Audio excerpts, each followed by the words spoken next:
Welcome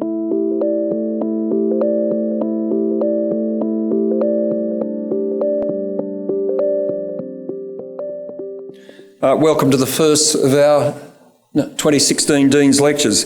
And I always start the evening, as I do, on behalf of all present by acknowledging the elders, the families, the descendants of the Wurundjeri people who've been custodians of these lands for many generations. I acknowledge the land that we're on was the place of age-old ceremonies, of celebration, of initiation, of renewal, and that the local Aboriginal people have had and continue to have a unique role in the life of this university.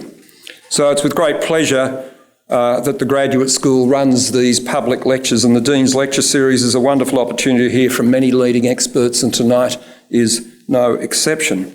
It's the 12th year we've been doing these lectures, and this audience reflects the continued support that we get from across the education sector.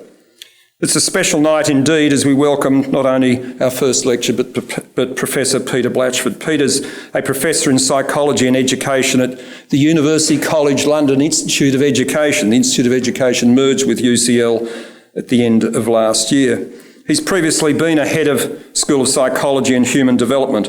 He's also an honorary professor at the Hong Kong Institute of Education. He holds a Bachelor of Science in Psychology and Philosophy and a PhD in Development Social Psychology from the University of Surrey in England.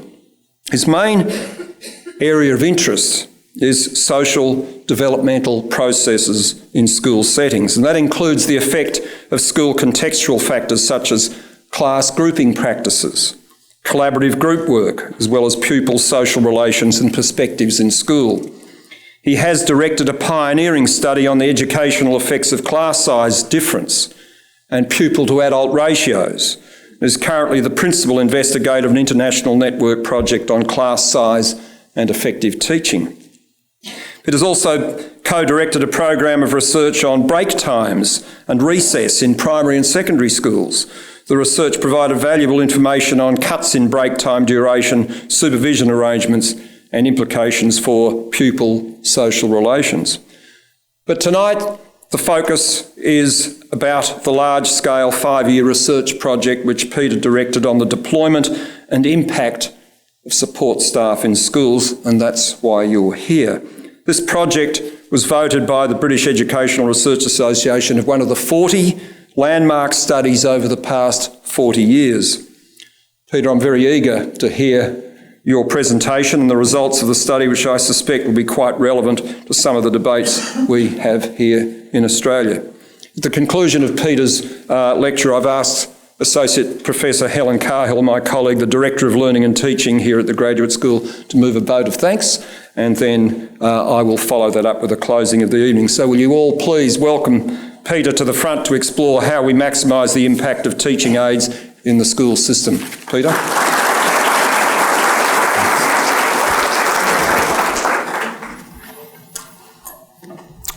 Wow, thank you very much for coming, and it's a pleasure to be here. I've only been in Melbourne for one day, my very first visit to Australia, so it's been quite an interesting experience so far. I'm so pleased to see so many people here, and I hope what I've got to say will be of relevance and of interest to you. I rather suspect, although a lot of what I've got to say is UK-centric, a lot of what I've got to say I think will be relevant to the situation in Australia.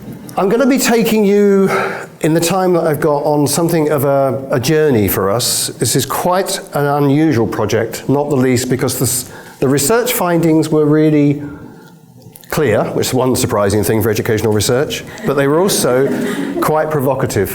So I'm going to share those findings with you and take you on the journey that we took. This is kind of the coverage of the talk tonight. We're going to be looking at our research on the impact of teaching assistants, teacher aides. We're going to be looking at particularly the issue of their impact and their effectiveness. And we're going to be asking some important questions that we've asked in the UK about the role and purpose of teacher aides. And we're going to explore things we can do differently. So that's the kind of logic of it. Just a few headlines. It's been big news in the UK, the whole issue of teacher aides, teaching assistants. These are some of the rather... I've been talking to the Melbourne press this morning, learning lessons about the Australian media, In Britain, the media can be, especially the paper at the bottom, can be quite troublesome in the way that some of the education stories are covered. Both of them are worrying about the amount of money that's spent on teacher aides. I've got a slide which gives you some insights into the amount of money that is used on teacher aides in the UK.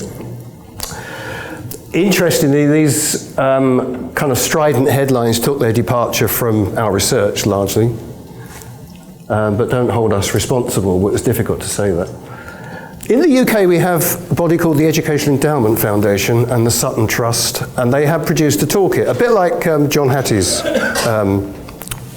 meta-analysis, based on all the meta-analyses. And they've, as you can see here, they've positioned teaching assistants on the basis of effect sizes of one thing in relation to another. Teaching assistants way down the bottom. I would like to return to this slide at the end to try to reposition where we think we're at as a result of the work that we've been done. But you can see that in relation to these kinds of factors, it's way down there. So this is the story, really. It's about, and I'm sorry about the acronyms, we've got the DIS project, which is the Deployment and Impact of Support Staff project. The big study, as Phil said, was funded by the UK government.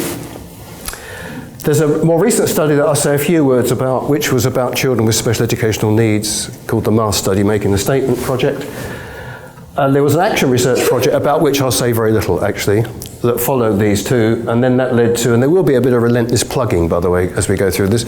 So there is a book at the end of all that, which I'll return to as well later on.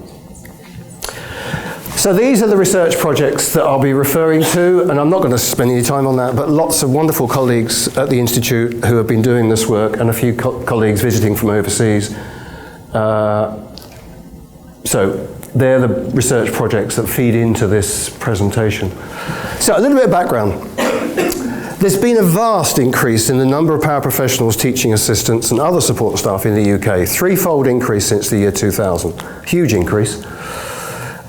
Support staff now make up about half of the school workforce. And on a head count, there's more teaching assistants, support staff in primary schools in Britain than there are teachers. They don't all work full time, so as a full-time equivalent, it's not quite like that, but it's an awful lot of people. And you can see without reading that out, you can see the numbers are quite big. My colleague Rob Webster, who likes doing these sort of things, has tried to work out the costs. Around about £5 billion was about $2 to the pound, isn't it, I think? So you can see what that would be. 18% of average primary school budget, and he worked out about the same amount of money spent on teacher assistants as is spent on hospital, accident and emergency and maternity services combined. So we're talking about a lot of money that's gone into this. I've recently come across this study by the OECD, I don't know if any, but this has got figures about Australia as well. I haven't found it very easy to get to grips with the numbers of teacher aides in Australia. Maybe someone can help me a bit later on, but there's been increases across the world, particularly in the UK, and secondly the US, but also in other countries listed there. I know I've just come from Hong Kong, and there's quite a lot of interest in the use of teacher aides in Hong Kong as well, but in other countries as well. Why? Well, there's a number of reasons, but the key ones are listed on that slide. The first one, there was a worry in the UK about teachers leaving the profession, and it was thought if we had people in schools that could do some of the routine tasks that teachers were doing, it would help with teacher retention. There was also the assumption that it would help raise standards. It seemed like a little bit of a no-brainer, as my son said. There didn't seem to be any way that it couldn't be of help in helping children if they could spend time, the teacher aides could spend time with children while the teacher worked with other children. There's also, and the OECD paper I've just referred to makes this quite slightly implicitly, but a connection with policies of inclusion. And on the back of that, more teacher aides have been used in schools. And I understand that that's kind of a big feature of the Australian situation as well. We have in the UK a pupil premium. It's money that's given to schools connected to children on free school meals, so income levels, and a lot of that we know from surveys has been used for teacher assistants. Right, so we were asked by the previous government in the UK, or actually the one before last, although the last one was pretty well a Conservative government. We now have a fully Conservative government in the UK, but the Labour government, to its credit, said, look, we have a lot of people in schools about which we know very little. Who are they? what do they do and what impact do they have? And they put out a tender and we bid for it and we got the contract to do this study. So it's a 5-year study. It's the biggest study worldwide, we think, on paraprofessionals, teaching assistants. And there have been studies in the UK, like experimental studies, what TAs can do with a literacy intervention or a maths intervention. But we were interested in the situation across the board. You know, how do people, under normal circumstances, how does it work under normal circumstances? So who are they, what do they do, and what impact do they have? I'm going to say very little about the first of those two, but quite a bit about the third, which is the impact. This was the study. It's the biggest study. I've done some big studies, but this was massive. It's kind of finished me off, I think, with empirical studies. So, I'm going to go for a quiet life after this. I have actually written to more people in UK schools than anyone else, we worked out, because we sent so many questionnaires out. That's probably why we get such a poor response rate now, I guess. So I'm not going to read through all that, but it was a big study, a questionnaire survey, who are these people, what contracts are they on, and so on. A study about impact, which I'll say a bit about in a moment. There were lovely systematic observation studies of TAs and teachers in schools, detailed case studies, which involved lots and lots of interviews with all the key players, and something I'll refer to, which was like these things, which teachers and teaching assistants had on their lapels. And we taped the talk between teaching assistants and teachers and kids, and then we could compare the two. And colleagues at the Institute, who I listed earlier on, did some lovely conversation analysis and other analyses of that talk. And I'll say a bit about that in a moment. So I'm going to give you a little bit on what we found in relation to impact, and then I'm going to introduce the MAS study. And then I'm going to try to explain the results. So these are the results. There were positive effects on impact, which was encouraging, on teacher workloads, job satisfaction and stress. Teachers were very happy about teaching assistants by and large in their schools. They thought there'd been a lot of beneficial effects on their workloads, on their job satisfaction and their stress. So from that point of view, the government's policies were, as it were, borne out.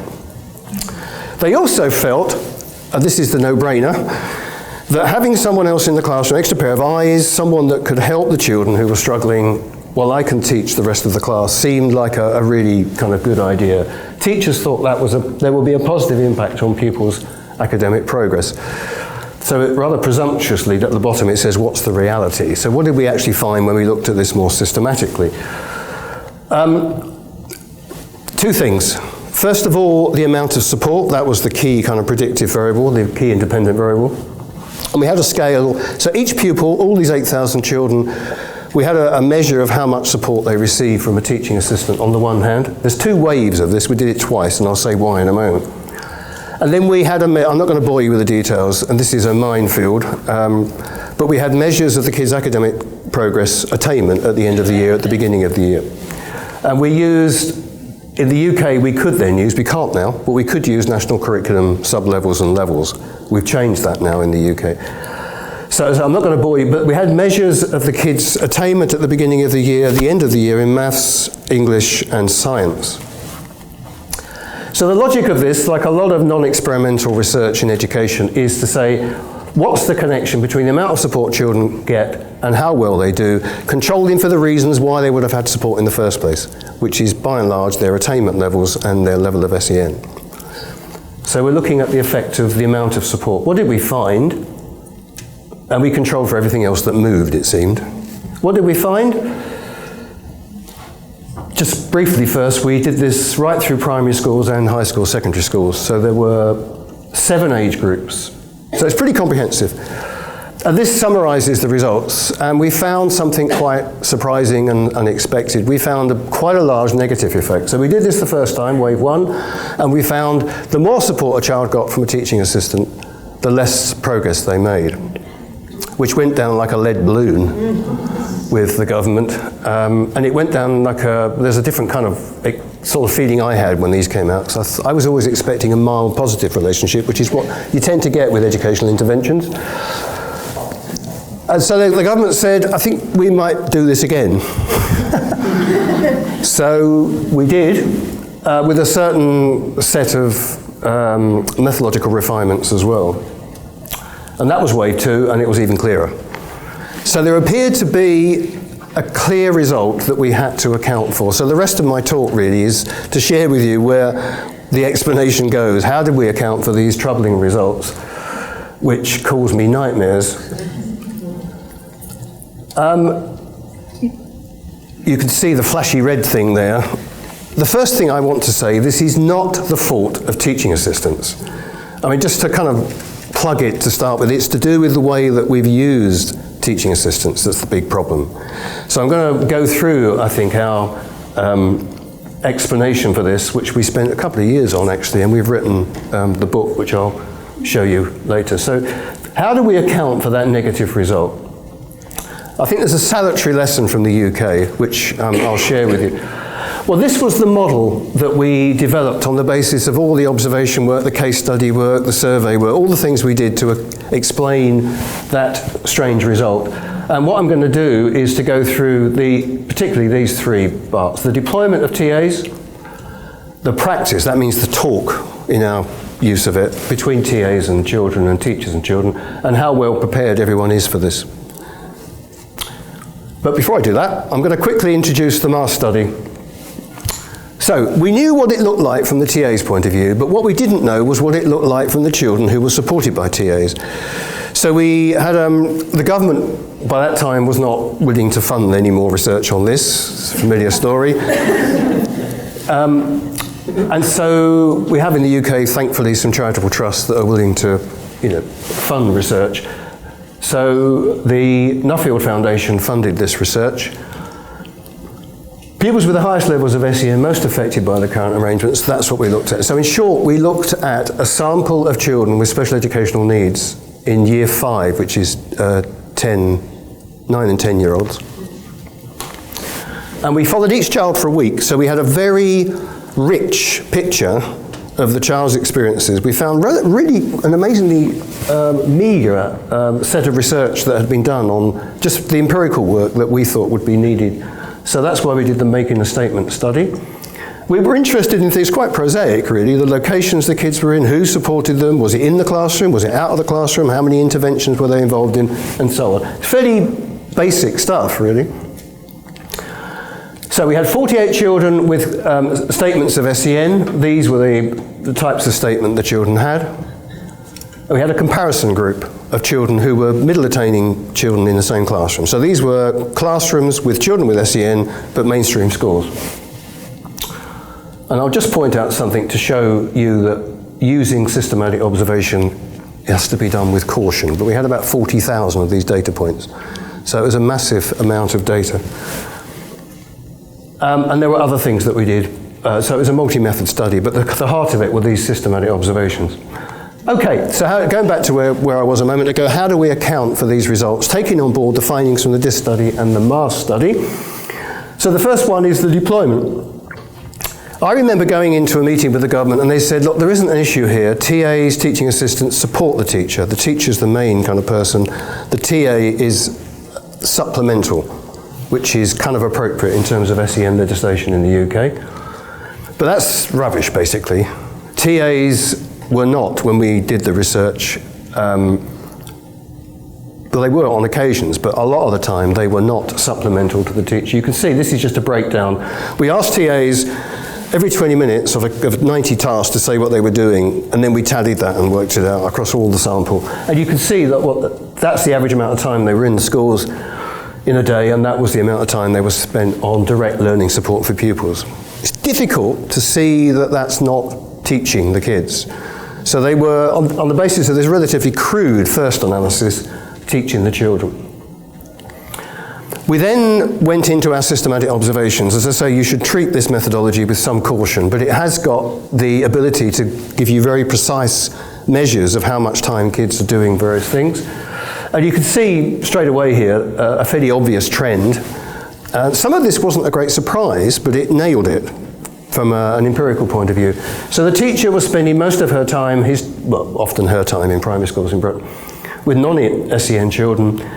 These are 2 levels of SEN which we don't have anymore. School action was where the school did sort of certain extra things for the children. And these were children with statements of SEN and where there was extra funding, basically. So the level of severity, it's a scale, essentially, of level of severity. And you can see the TAs are spending most time with the children who were in most difficulty. The key finding here, we found, is that the more time a child spends with the TA, the less time they spend with the teacher. So it's not in addition, it's an alternative. And that was clear from our results, and that was the first kind of slightly worrying finding that we had. That these, I mean, you can see the way it works. You know, if I was supporting you, and the teacher sees that happening, I mean, I've seen it happen so many times. They would get, you know, quite sensibly, they'd get on with something. So it's not that surprising that one should see that. These are the kind of checklists that we use. So that's time down that way. These are categories of behaviour that way. So this was the kind of set of, based on the kind of research questions that we were asking, the kind of nature of the data that we got. These are the most numbers I'm going to show you. It's late in the day, I know, and numbers can be troublesome. I actually love this slide, I'm sorry. It brings out it says all sorts of interesting things, but this is my colleague Rob Webster. This is all the results from those 40,000 data points put together in one slide. And you can see it's broken down by there's three things a child can be doing. They can be with an adult, they can be with another child, or they can be not with any adult. And then you know, so it's quite crude in a sense what it's getting at. Just one thing. So these are the children in the MAS study, the control children, and that's the amount of time they're spending in peer interaction. And you see, for the children with statements of SEN, they're spending half as much time interacting with their classmates, although they're in the same classrooms. And there's a whole story around that in terms of, you know, the social skills of kids and how, and they're taken out for interventions on social skills when they're in, yeah, it's the correct feeling. But the key thing I wanted to show is this, you know, that the control children are spending very little time with TAs, and by secondary schools it's virtually disappeared. But the children with statements of SEN are spending quite a bit of the time with TAs. The other thing I just got a few more of these observation slides. We had, the way you could do the system was interactions that were less than 10 seconds and more than 10 seconds. So working on the assumption that sustained interactions in classrooms are a good thing, we found that those sustained interactions are much more likely with a TA. What's that? 9 times more likely. A child is 9 times more likely to be having sustained interactions with a TA. That actually speaks to how brief a lot of interactions are between teachers and kids. And that's something we've often found in our observation work. Boris Gorton from the UK has done a lot of work on this. And that's kind of odd, really. But you could see the bulk of that is sustained. But as we've said, if that's, as it were, at the expense of interactions with the teacher, that's, you know, that's kind of troubling, really. We also, from the MAS study, looked at interventions. I have some worries about the use of interventions with kids with SEN, and we found, to cut a long story short, that the teaching assistants had a lot of responsibility for the interventions that the kids were engaged in. Most of them out of the class, so you'd find kids who were engaged in something like maths, perhaps, who were taken out of the class for a literacy intervention.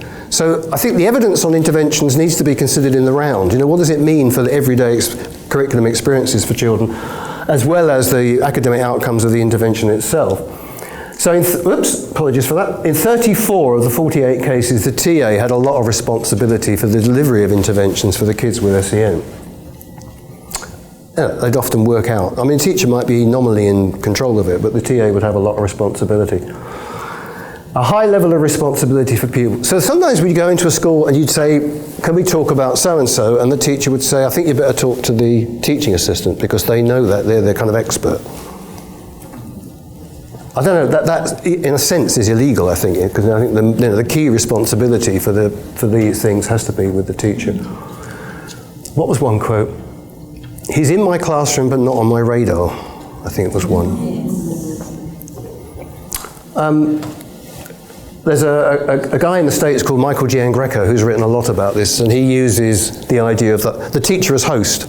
You know, so you can get a lot of adults coming into it, but the teacher hosts the use of specialists, or TAs in this case, with children.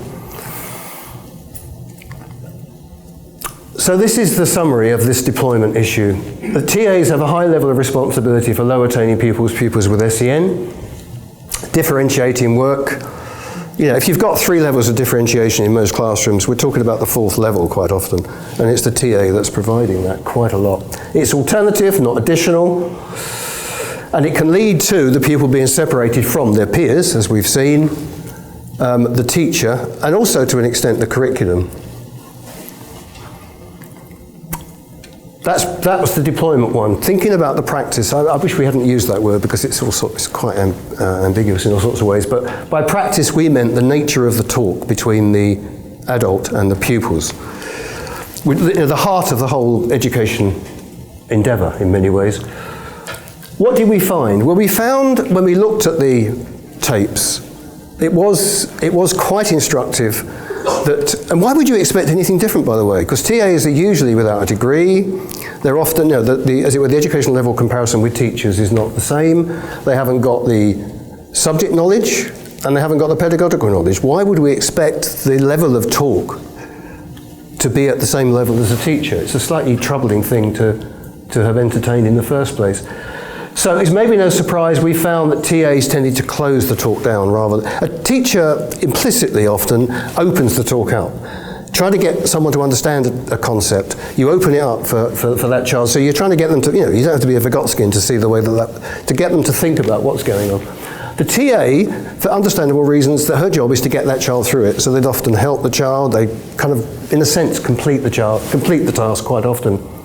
It's often reactive, and I'll come to that in a moment in terms of how they're prepared. And Judy Radford at the Institute's done these lovely conversation analysis, and she shows how, in a way, the teacher tends to open the talk up and the TA has tended to close it down. And there's a couple of slides that really support that. So this is the methodology we used. And by the way, there's loads of these tapes there. If anyone's interested in doing some exploration of this stuff, it's there. So I've just, in a sense, summarised that. Teachers explain the concepts. Some of the TA explanations were just wrong, basically. Teachers provided feedback. The TAs were tending to prompt the children. I've said about task completion. I've said about closing down. So that was the somewhat depressing picture that emerged from that. We also did an analysis of differentiation, and I mean, that repeats something I've said earlier on, really, that the TA tended to be the key instrument for differentiation in inclusive classrooms. By the nature of the talk, by the task, and by the resources.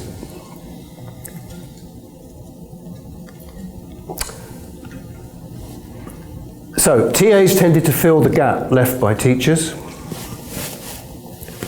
TAs often had the main responsibility for planning, delivering and differentiating the work for pupils with SEN. And the TA's pedagogical input, although it was well intentioned, it's difficult to see how it could be sufficient to narrow the gap. I mean, obviously that's a challenge anyway. It's a very difficult thing to see that this is going to have a beneficial effect. So these results were based on all the extensive research that we did following those difficult findings that I mentioned on impact. I'm going to move on to the preparedness theme, because that's the third part of the explanation. This all gets quite depressing. There is light at the end of the tunnel, which I'll hopefully open up a little bit, and depending on how much time we got, I may even go into what is essentially a separate talk on what we're doing about it. But preparedness, there's two parts to that mainly. The training that TAs have got and teachers have got to work with TAs, and then the amount of time that TAs and teachers get to meet and talk about what they're going to do. And there's problems about both of those we found. So we found, and it was really very, very, very marked in secondary schools, high schools here, that the amount of time that teachers and TAs got to talk with each other was very, very, there wasn't really very much of it. It was very difficult to find the time. Teachers have no training to work with or manage TAs in the UK by and large. I mean, the training for teachers anyway is the amount of time that teachers get, would-be teachers get, for the the PGCE we have in the UK, the 1 year, is quite limited how much time they spend in higher education. If the present government has its way, there'll be even less time in higher education, I'm afraid. I think I was the only person to talk about this to the PGCE people that we had at the Institute. They don't get very much on it, but they're going to be spending almost all their time working with paraprofessionals in schools, so it needs to be there. But also, teaching assistants often don't have the training that's needed to work with children, often with challenging, who are challenging educationally. So TAs are often underprepared, and over and over and over again we heard about TAs going in, they'd listen to the teacher's introduction, they'd listen to 10 minutes, quarter of an hour, and then they'd do their very best to be helpful for the children that they were going to be supporting. You can see why it's reactive rather than proactive. And of course TAs don't have that level of subject knowledge and pedagogical knowledge that would be helpful. And there's a great inefficiency in the system. I've been in many classrooms where there's been the teacher, maybe 1 or 2 TAs, maybe even 3 TAs, and the 3 TAs are watching the teacher, who may be very, very good, by the way, but watching the teacher for maybe sort of 20 minutes or so. Is that a very efficient use of resources? I don't really think so. And then in terms of the extent of knowledge and preparedness, there were quite big gaps we found in the knowledge that particularly teachers actually had about children with SEN. I mean, this again is a sort of rather salutary lesson about policies of inclusion if you don't really work it through, I think, in terms of what this means, and especially when teachers are quite happy to, or well, not happy, but do tend to pass the responsibility on for the TA. And again, it puts an enormous burden on the TAs to get fully to grips with the pupils with special educational needs. Very little time to plan and discuss the TA role, and as I've said already, I think TA is often taking on the role of an expert. So the preparedness component also spoke to the difficulties and probably speak to the results that we found. And then we were wondering, why would we expect anything different, really, when the children with the most challenging difficulties are often helped by the people least qualified to help those children. It's a strange. There's been historically a kind of an inadvertent way in which children with special educational needs have come into mainstream schools. We've got quite a lot of people, and the two have come together. We haven't really thought that through, and it's happened most in the UK, but in other countries as well. So that's our explanation for what is going on. It's to do with the deployment, particularly the deployment, but the practice and the preparedness. This sums up really the conclusions from the studies that we've done. Low attaining pupils is not just kids with SEN, by the way. There's not a complete collinearity between SEN and teaching assistants. Other people are supported by TAs as well. Low attaining pupils, those with SEN, they receive more support from TAs than teachers. It's an alternative type of support rather than additional. Pupils can become separated from the classroom, the teacher and the peers. TAs often have main responsibility for pedagogical planning. I've put teaching in with an exclamation mark there. All very well intentioned, but not with a positive outcome. So what do we do about it? Well, there is, as I say, a separate talk on all this, and we could talk about, but the key messages really are, we need to fundamentally, there must be a way that we can think about how we can add value to a teacher rather than replace her. So we've got a lot of very enthusiastic, willing people, often very talented actually. How do we make good use of this resource?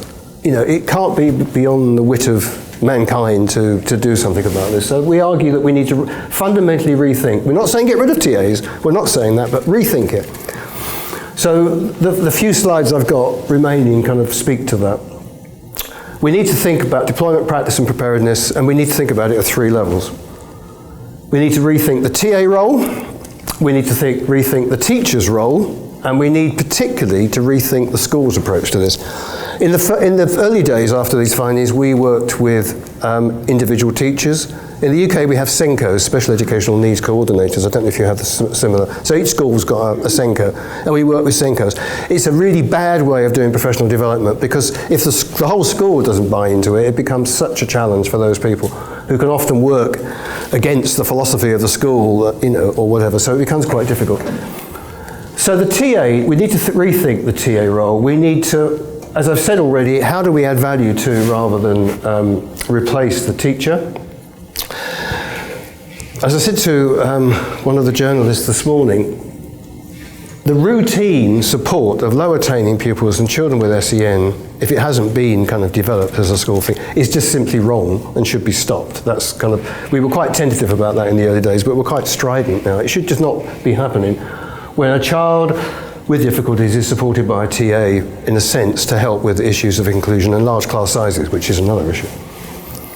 We need to address the separation of the pupil from the teacher in the curriculum. So this ill-defined remedial role, remedial is not a happy word, but you know what I mean. This is the kind of problem that we've got. And I've spoken also about this passivity issue as well. From a teacher's point of view, and this is very much now in line, this is not, it started off, we felt we were ploughing a lone furrow. Just thought I'd try that expression. But a lot of people buy into this now. Even the government inspection system are using the research findings as a way of making sure that the lessons that we've learned are carried into schools.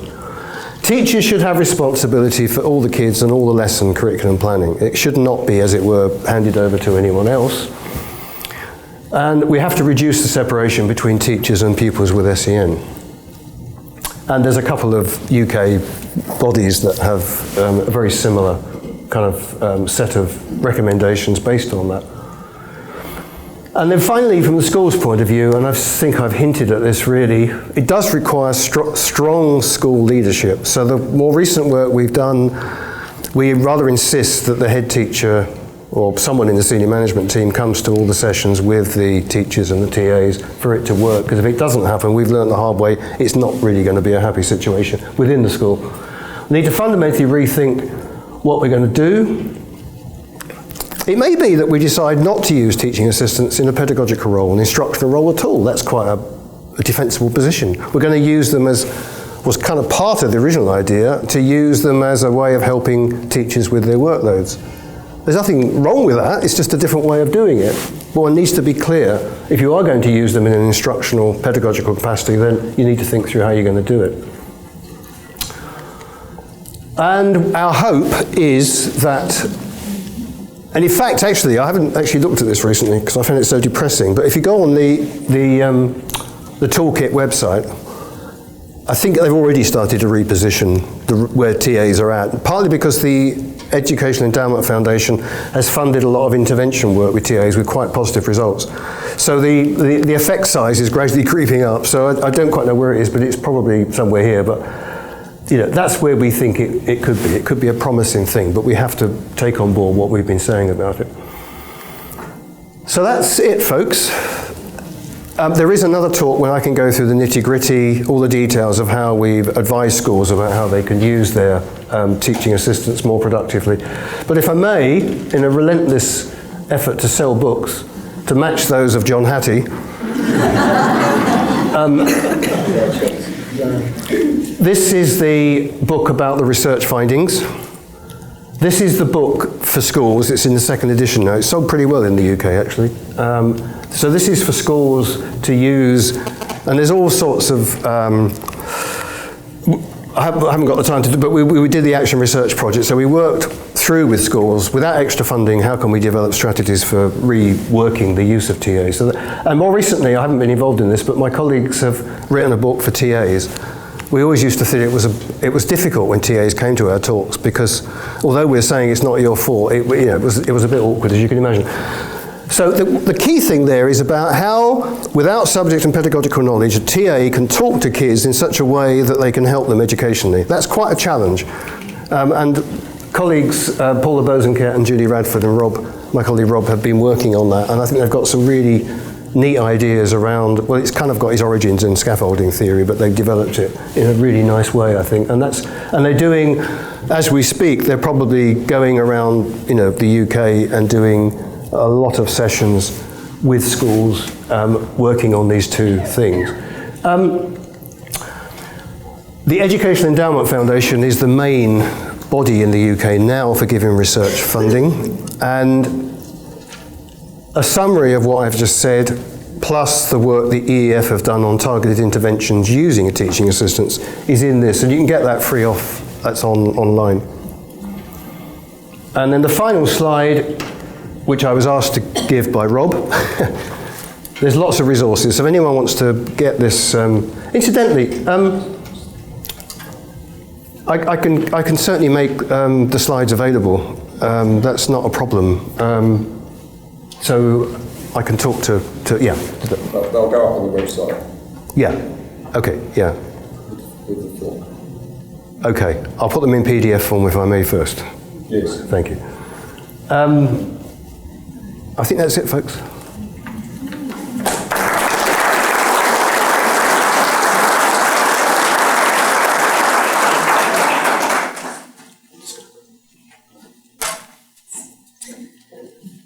Well, thank you very much, Peter. I can only say that's exactly what I think education research needs to be. Really, first of all, being prepared to understand that intuition isn't enough to guide education practice, and that without research, we really don't know. And then having the courage to research in a sensitive area. You must have known it was a sensitive area before you started. And so I think courageous research is always really inspiring to us in education, because even if we research in different areas, we all need courage to do rigorous research. So I really want to acknowledge you and your team for sharing that with us. But some of the things that I was particularly struck by in hearing this brief story of your enormous research program is just how much having rigorous research can have us rethink. And that rethink is not instant and easy, but that we also have to be prepared to sit with this problem now that's been well exposed and gather a different kind of creative and research energy to begin to solve it. The what next, how to maximise, even the questions around the side. What would happen if you flipped the teacher over and swapped roles in the classroom? How would the population feel about that? So the politics of education that creeps forward in your work as well, I think is very interesting for all of us. So I think that probably a lot of questions have been opened by this work, and we wouldn't have time to explore them all today, but I'd certainly be the first one reaching for one of your books, and the one I'm going for first is the one about the conversations.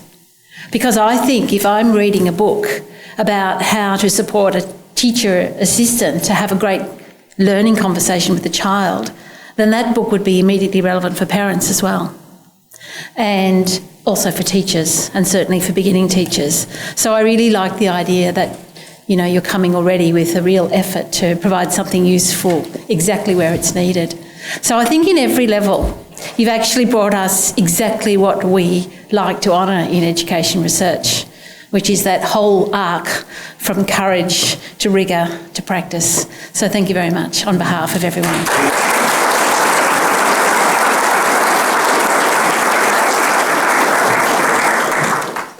Helen, thank you for those very thoughtful closing remarks. I'm going to I will be presenting Peter this very special memento, so that you will remember tonight. It is just a small token of our immense thanks and gratitude for you to take the time out and deliver this public lecture. I will just say something before we move outside. The next Dean's lecture is on the 31st of May. It's Professor Leslie Farrell, one of our professors in the graduate school. It's her inaugural professorial lecture, which all of our professors do at some stage after their appointment. But she's going to discuss the challenges that digitisation poses to the literacy skills of the global workforce. So I think that's something that will be of interest to everybody here and others as well. So having said that, that will be advertised through the web and through the emails in the next 72 hours or so. So you'll hear more about that. And what I'd like you to do is, in concluding the evening, is to thank Peter again, but then we'll break outside and I hope you can join us for a drink. So thank you all for attendance.